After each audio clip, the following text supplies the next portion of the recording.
Hola, esta presentación surge como respuesta a una frase que escuché o leí por ahí que me causó sorpresa, y es que la tuberculosis es la enfermedad que más personas ha matado en la historia de la humanidad. Me llamó la atención porque si bien es cierto que uno sabe que es una enfermedad que sigue siendo un problema de salud pública, sobre todo en países en vías de desarrollo, subdesarrollados, pero también en los llamados del primer mundo, sobre todo en regiones con alta concentración de inmigrantes. Se supone que de algún modo es una enfermedad controlable y puede llegar a ser subestimada por ese motivo. Yo, bueno, les propongo hacer una recorrida para ver cómo fue evolucionando nuestro entendimiento acerca de esta enfermedad. Este cuadro, que está en el libro del Robbins, es un diagrama que explica muy bien las distintas fases que puede transitar un paciente con tuberculosis. La vía de entrada más frecuente es la pulmonar, la respiratoria, donde uno cursaría con una primoinfección, el primer contacto del organismo con el agente tuberculoso. Esto desarrollaría una respuesta a nivel ganglionar con formación de células inflamatorias de tipo T y B que van a controlar la infección, y pueden ocurrir estos granulomas, que es la imagen histológica característica de la tuberculosis. Esto es un granuloma necrotizante. Acá vemos el tejido desvitalizado, necrótico, una necrosis llamada de tipo caseosa por su aspecto macroscópico, rodeada de un, un ribete de histiocitos, los cuales en ocasiones forman células gigantes multinucleadas de tipo Langhans. Esta es la unidad básica de respuesta a la tuberculosis. Acá vemos una foto a gran aumento de una técnica de Ziehl-Neelsen. Es una técnica de coloración especial que permite evidenciar los microorganismos, estos bacilos ácido alcohol resistentes dentro de una célula gigante multinucleada tipo Langhans. Realmente esta imagen es un lujo porque la mayoría de las veces que los patólogos realizamos esta coloración de Ziehl-Neelsen para detectar microorganismos resulta negativo. Es una técnica de baja sensibilidad y realmente es difícil identificar a los bacilos en las muestras de tejido. Lo ideal es hacer la confirmación de una sospecha de tuberculosis con cultivo del bacilo. Una vez que el paciente está primero infectado, puede cursar hacia una resolución de la enfermedad, o en caso de que el paciente esté inmunosuprimido, tenga carencias nutricionales, alguna enfermedad de base que deteriore su respuesta inmunitaria, la enfermedad puede progresar a nivel local, en los pulmones, e incluso a nivel sistémico, diseminándose hacia el vaso, hígado, riñones, generando la enfermedad diseminada llamada de tipo miliar. Ahora bien, los pacientes que han resuelto su primo-infección, muchos quedan con una tuberculosis latente. De hecho, se cree que un tercio de la población mundial está en esta fase de tuberculosis latente, donde el bacilo persiste en el organismo, pero está controlado por el sistema inmune. Si este sistema inmune, por algún motivo, eh, decae o el paciente entra en inmunosupresión, ya sea por HIV, una de las causas más comunes, o por, de nuevo, un déficit nutricional, alguna otra enfermedad de base, se puede producir la reactivación de la enfermedad y una tuberculosis secundaria ya en fase de enfermedad, lo cual puede a su vez progresar hacia una enfermedad diseminada y llevar a la muerte del paciente. Lo importante, tanto de la fase de tuberculosis secundaria como enfermedad progresiva, es que el paciente es contagioso también. Se cree que el bacilo nos acompaña, esta micobacteria, desde el mismo momento en que comenzó la humanidad, desde la migración de las primeras poblaciones desde África hacia el resto de los continentes. Estudios filogenéticos demuestran que en África está la mayor cantidad de variabilidad de cepas, lo cual hace pensar que es el sitio donde mayor antigüedad tiene este germen.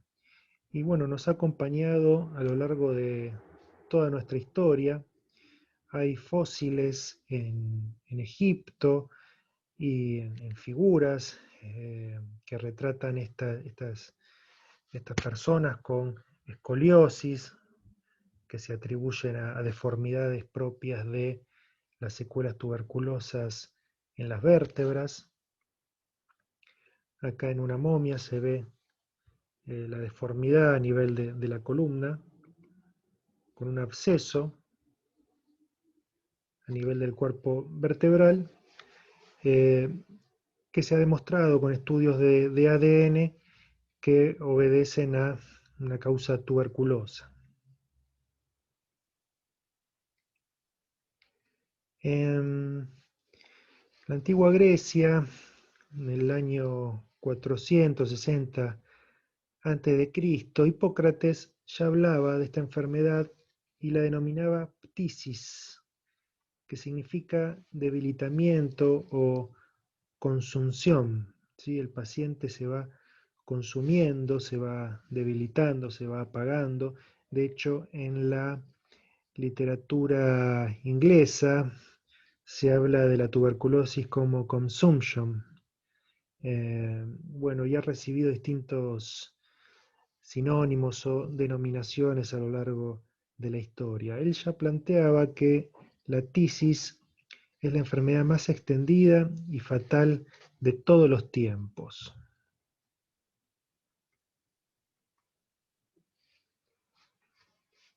En el 900 después de Cristo se estima que datan estas momias en los Andes antes de la llegada de los españoles, a quienes se les atribuía haber traído la tuberculosis a América, pero se ha demostrado en estas momias peruanas que también estas lesiones vertebrales correspondían a tuberculosis.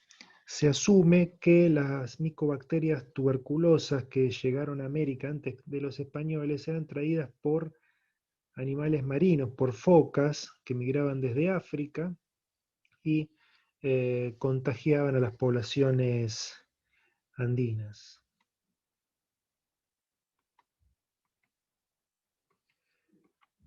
En Europa, mientras tanto, era habitual esta enfermedad y en los niños se lo llamaba escrófula. Cuando se presentaba a nivel cervical con adenopatías muy marcadas, con tubérculos a nivel del cuello, a veces supurando, que muchas veces también dejaban cicatrices y deformidades al curar. Esta expresión viene del latín scrofulae, hembra del cerdo, por el ensanchamiento del cuello y el aspecto como de cerdo, es la analogía que tenían estos pacientes. Era una de las formas de primo infección tuberculosa se asume que se debía sobre todo a la infección por Mycobacterium bovis, por la leche de vacas enfermas, y al ser la vía de ingreso digestiva, el ganglio reactivo, en vez de darse a nivel mediastinal, como ocurre cuando se ingresa el germen por vía respiratoria, en este caso, con el Mycobacterium bovis, la respuesta inflamatoria se da a nivel de los ganglios cervicales. Esto era tan común que de hecho se generaron ritos por parte de los reyes. Acá se ve un retrato de un dibujo de Clodoveo I, que fue el primer rey francés, que solían tocar a los escrofulosos con la intención curativa. De hecho, como habíamos señalado anteriormente, en un paciente con una inmunidad conservada, la primoinfección es seguida de una curación, ¿sí? O al menos de una tuberculosis latente. Son pocos los que progresan.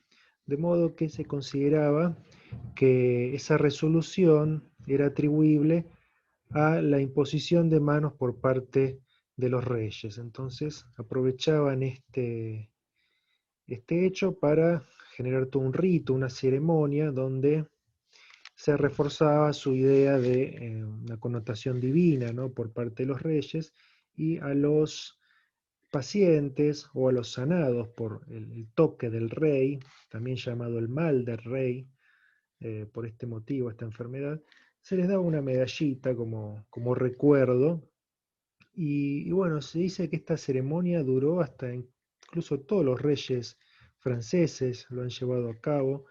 Luis XVI, el último rey francés que fue decapitado, cuentan que en su ceremonia de ascenso tocó a 2.400 tuberculosos. En Inglaterra también se festejaba este rito.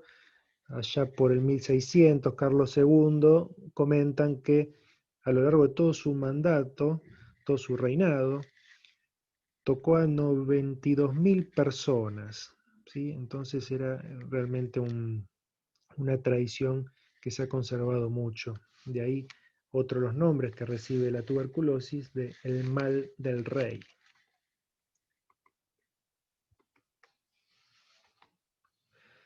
En el renacentismo aparece la figura de la mujer tuberculosa que representa a la belleza tísica, ¿sí?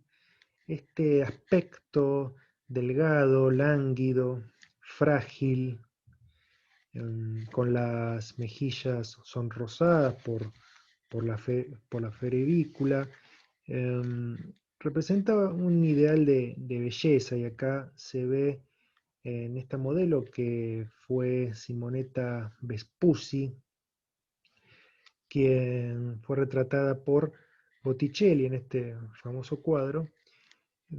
Como curiosidad, se puede decir que Simonetta murió 8 años antes de que Botticelli comenzara este cuadro. De hecho, él había quedado obsesionado con ella y enamorado, y lo que retrató en realidad era el recuerdo que él tenía de esa belleza. Simonetta fue modelo también de muchas otras obras de Botticelli, y mujeres también con estos rasgos tuberculosos inspiraron a distintas obras en donde se retrataban a las vírgenes. En esa época ya también era considerada la principal causa de muerte en Europa. Percival Pott fue un médico inglés quien describió por primera vez que esta escoliosis que veíamos en las momias y que era característica de unos pacientes tuberculosos se debía a la ptisis, ¿sí?, al consumption, a la tuberculosis. También Pott es reconocido por haber sido el primero que demostró una relación causal entre las tareas, los trabajos y la enfermedad, ¿sí? Las enfermedades laborales, al describir la presencia de carcinomas en escroto de los desollinadores de Londres, lo cual, bueno, abrió todo un panorama a nivel epidemiológico, legal y laboral, ¿no es cierto?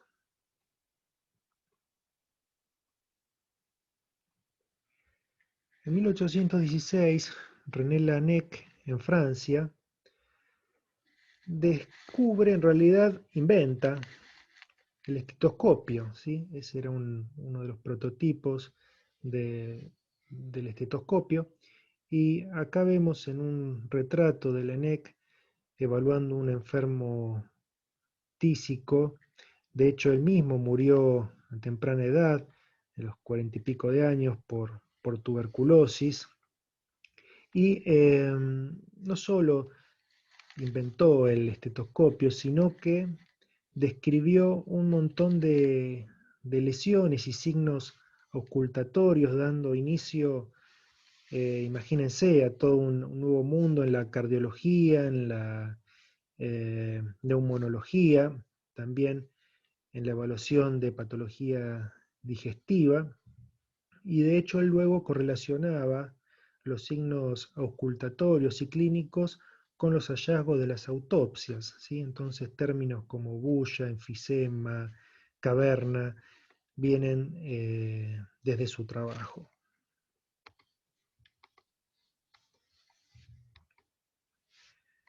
En 1852 es el pleno auge del el romanticismo, esta corriente cultural en donde se exacerbaban los sentidos y tenía como ideal a la belleza también tuberculosa. De hecho, muchos artistas de la bohemia, músicos, poetas, literatos, eran ellos mismos pacientes tuberculosis y bueno, con tuberculosis y exaltaban toda esta idea de la muerte temprana, pero lejana a su vez, porque no era una muerte inminente, lo cual da toda una connotación trágica y melancólica de la vida propia de este movimiento cultural. Y esta visión un poco hasta virtuosa de la tuberculosis contrastaba con lo que ocurría en plena revolución industrial con hacinamiento y malas condiciones de vida en gran parte de la población, lo cual generó una verdadera epidemia de tuberculosis que fue denominada peste blanca, ¿no? Por estos rasgos románticos de fragilidad, delgadez y palidez. Un cuarto de la población europea murió en esta época por esta epidemia. En el 1857, Hermann Bremer hace un aporte proponiendo por primera vez un tratamiento relativamente efectivo para la tuberculosis. Ya en esa época se empieza a hablar del término tuberculosis, dejándose un poco de lado lo de consumption y tisis. No del todo, de hecho, el estudio de las patologías pulmonares hasta el siglo pasado era llamada neumotisiología. La tisiología era sinónimo del estudio de la patología pulmonar. La- las, las enfermedades neoplásicas de pulmón, digamos, son más un problema del siglo XX, pero durante toda la historia la enfermedad pulmonar era prácticamente sinónimo de ptisis. Eh, lo que aporta Bremer fue, además de introducir el término ya tuberculosis a partir de los trabajos de Laennec, es, como le decía, un tratamiento. Él propone un tratamiento. No se sabía cuál era la causa de la tuberculosis. Él creía que se debía a un desbalance entre el tamaño del corazón y los pulmones. Entonces este desequilibrio generaba la enfermedad y proponía que eh, una, un retiro a nivel de un territorio montañoso, ¿sí? Con gran altura, permitiría una reoxigenación y una mejoría de los pacientes. Entonces, con este principio, él eh, funda el Heilanstalt, que significa sanatorio, ¿sí? Lugar de sanado, y con esto comienza un enfoque para el tratamiento de esta enfermedad que dura un siglo, ¿sí? Prácticamente un siglo dura el periodo sanatorial para el tratamiento de la tuberculosis. Entonces él proponía que la gente tenía que aislarse en estos lugares de cuidado y dedicarse a hacer algunas caminatas, a descansar, a tomar sol, a respirar aire fresco en estos sectores montañosos y sobre todo a exponerse a una dieta hipercalórica. Acá encontré en algún lado la dieta que tenían estos pacientes, que llegaban a las 8.000 calorías diarias y constaban de un desayuno con tazas de leche, pan con manteca, café, galletas. Luego había otro desayuno con una taza de leche, más pan con manteca y huevos frescos. El almuerzo constaba de sopa, carnes, pescado, legumbres, queso, verduras, frutas, vino húngaro y agua. Luego tenían la merienda con pan con manteca de nuevo y más leche. La cena consistía en una sopa, ensalada, legumbres, 2 platos de carne, compota, vino y agua. Y antes de irse a dormir, una taza de leche, coñac y aceite de hígado de bacalao. Bueno, este modelo, como les decía, perduró mucho tiempo y tuvo relativo éxito. De hecho, yo creo que cualquiera que eh, se tome unas vacaciones, se alimente bien, descanse y tome aire fresco, se puede llegar a mejorar de cualquier condición, ¿no es cierto? Obviamente no estaba al alcance de cualquiera y solo las clases acomodadas tenían acceso a este tipo de establecimientos. En 1882 ocurre algo realmente revolucionario para la historia de la medicina, que fue el descubrimiento por parte de Robert Koch del bacilo de la tuberculosis, ¿sí? Hasta entonces se desconocía cuál era la causa de esta enfermedad y él demuestra y logra aislar el bacilo. Con esto se da comienzo a la microbiología, ¿sí? Tanto con los trabajos de él como de Louis Pasteur, en esa misma época, pero en Francia, son los padres de la microbiología. Se conocían ya los microorganismos desde hacía algunos siglos, pero nunca se les había atribuido importancia. Robert Koch, antes de descubrir la tuberculosis, había descubierto el bacilo que generaba el carbunco, que había matado muchos animales, el ganado, en donde él habitaba. Entonces había descubierto en las esporas el Bacillus anthracis.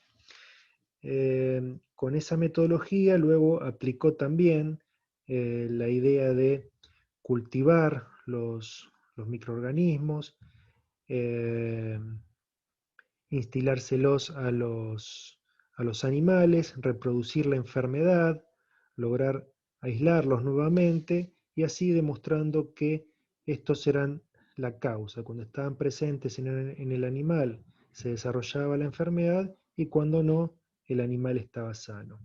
Él presenta su trabajo en 24 de marzo, acá ven, de 1882, en la Sociedad de Fisiología de Berlín, en un encuentro que probablemente haya sido el más importante, uno de los más importantes encuentros médicos de la historia. Fue un momento realmente bisagra, al punto que todos los 24 de marzo, desde entonces se celebra el Día Mundial de la Tuberculosis.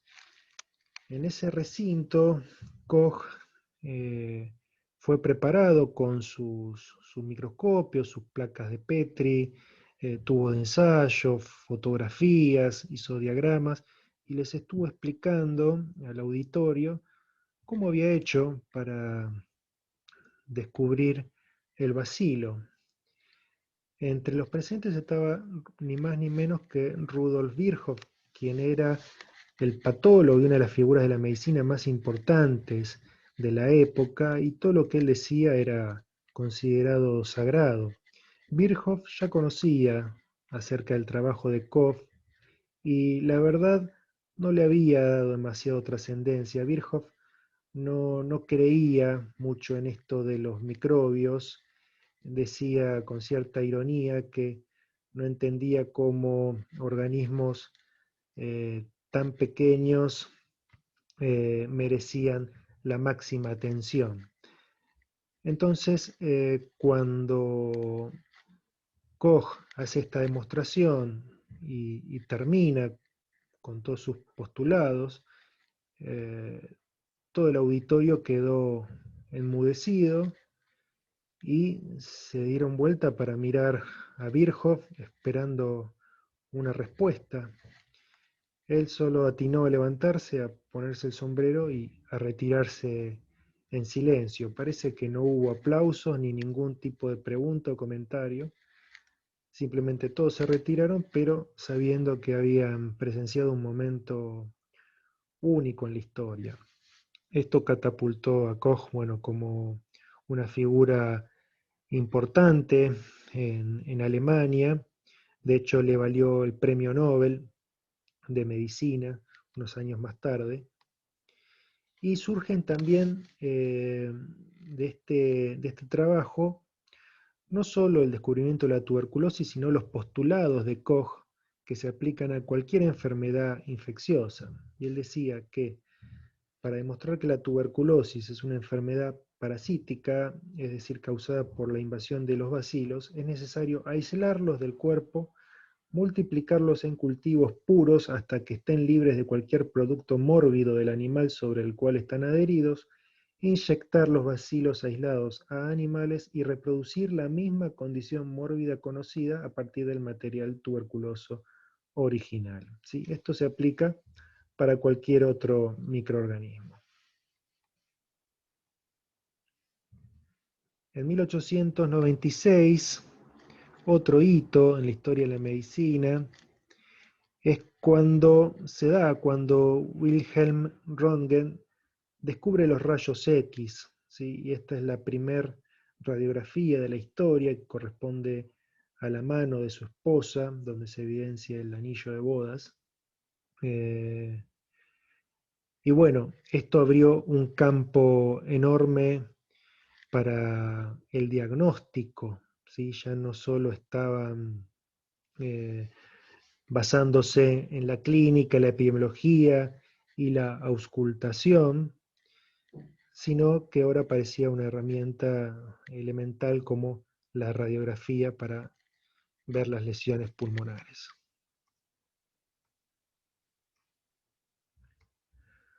Koch no se había quedado contento con descubrir el bacilo. Como les comenté, él pasó a ser una celebridad y se le exigió más aún, y él pretendió obtener a partir de este descubrimiento una cura. Ya se conocía la causa, ahora se precisaba una cura. Y él desarrolló, Koch, la tuberculina, pensando que podía servir como una vacuna contra la tuberculosis. Pero lo cierto es que no resultó efectiva como tal, pero Charles Mantoux, un médico francés, logró mejorar la técnica y aplicarla como diagnóstico, ¿sí? La intradermo-reacción de Mantoux a base de la tuberculina es muy útil para evidenciar si el paciente estuvo expuesto o no al bacilo de Koch o tuberculosis. En el 91, Albert Calmet y Camille Guérin desarrollan la vacuna. Finalmente aparece una vacuna contra la tuberculosis, para la tuberculosis, y bueno, lleva sus iniciales, Bacilo de Calmet-Guerin, BCG. Realmente fue un premio a la persistencia. Ellos estuvieron pasando en cultivos una cepa de Mycobacterium bovis durante 13 años. Lo pasaron por alrededor de más de 200 cultivos, ¿sí? Esperando el momento en el que este bacilo atenuara su agresividad y no generara enfermedad en los cobayos donde inyectaban los cultivos, las micobacterias cultivadas. 13 años estuvieron hasta que finalmente obtuvieron una cepa no virulenta que pudo ser aplicada como vacuna.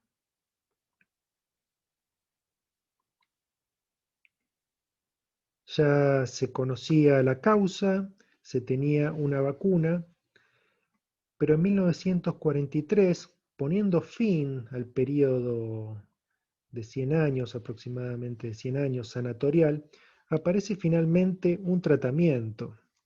Albert Schweitzer descubre la streptomicina, ¿sí? El primer antibiótico contra la tuberculosis. Esto le vale en 1952 el premio Nobel a su jefe, a Selman Waksman, quien fue el que se llevó el crédito y pasó a ser una celebridad. Esto fue uno de los mayores, quizá, escándalos en la historia de los premios Nobel, la mayor injusticia, se podría decir. Si bien hay muchos casos en los que se consideran personas no ganadoras en forma injusta, que lo merecían, o ganadores que quizá no habían hecho suficiente mérito, en este caso quedó muy claro que se cometió una injusticia. De hecho, Waxman ni siquiera lo mencionó a Schwartz en su discurso de recibimiento del premio. Por lo tanto, bueno, hubo un juicio de por medio y fue realmente una de las manchas dentro de la historia de este premio. Había un tratamiento, parecía estar controlada la situación con la tuberculosis, pero en la década del 80 emerge un nuevo virus, el virus del HIV, que constituye el socio ideal para la tuberculosis, porque como les señalé, un tercio de la población mundial está contaminado, está infectado por la tuberculosis, y cuando entra en una fase de inmunosupresión, se reactiva la enfermedad y pasamos a tener una tuberculosis secundaria. Al punto que en el año pasado fue la segunda causa de muerte, la tuberculosis por un agente infeccioso, la primera fue el HIV, generando 1,6 millones de muertes anuales, es decir, está lejos de ser un problema superado por esta coexistencia con el HIV y por la emergencia también de cepas resistentes a las 4 drogas que componen el esquema terapéutico. Fíjense la distribución a nivel mundial de la tuberculosis, que tiene que ver un poco con la desigualdad, ¿no es cierto? No es una cuestión biológica esto, sino más bien social, socioeconómica. Mismo dentro de Argentina hay heterogeneidad en la distribución de esta enfermedad y vemos que si bien veníamos viendo un descenso en las últimas décadas, hay un repunte a partir del 2013 que sugiere que esto está lejos de ser un problema superado y que hay que tenerlo siempre presente. Bien, entonces terminamos así este recorrido por la historia de la tuberculosis y la evolución de su conocimiento. Muchas gracias.